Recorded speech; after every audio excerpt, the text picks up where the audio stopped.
Supreme court का एक फैसला आया और उस फैसले के अकॉर्डिंग इस देश के मुख्य चुनाव आयुक्त की नियुक्ति जिस पैनल को करनी है उसमें प्रधानमंत्री, नेता प्रतिपक्ष और चीफ जस्टिस ऑफ इंडिया को रहना था।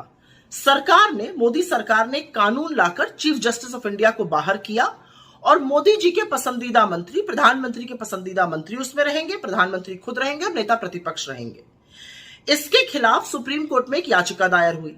सुप्रीम कोर्ट उस याचिका पर 19 तारीख को सुनवाई करने वाला था, लेकिन आनन फानन में सरकार ने समिति की बैठक बुलाई इस फैसले को करने के लिए।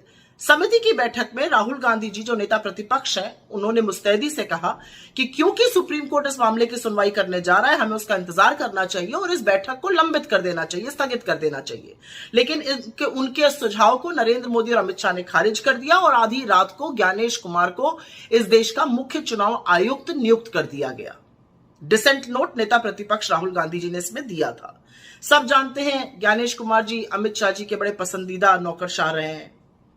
सवाल एक है, असल में सवाल दो हैं, और सवाल यह है कि ऐसी क्या जल्दी थी? अगर सुप्रीम कोर्ट इस मामले को सुन रहा था तो उसकी सुनवाई हो जाने देते, फिर नियुक्ति करते। ऐसी क्या दिक्कत थी चीफ जस्टिस ऑफ इंडिया के रहते हुए कि उनको निकालकर मंत्री को एक डाला गया, जिससे कि फैसला 2:1 रहे, जो सरकार चाहेगी उसी की नियुक्ति होगी।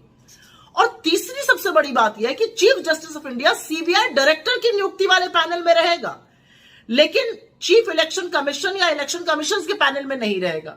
यह कहां का न्याय है? जिस इलेक्शन कमीशन पर, जिस चुनाव आयोग पर, जिस मुख्य चुनाव आयुक्त पर इस देश में निष्पक्ष चुनाव कराने की जिम्मेदारी है, उसमें नहीं रहेंगे। क्यों नहीं रहेंगे भाई?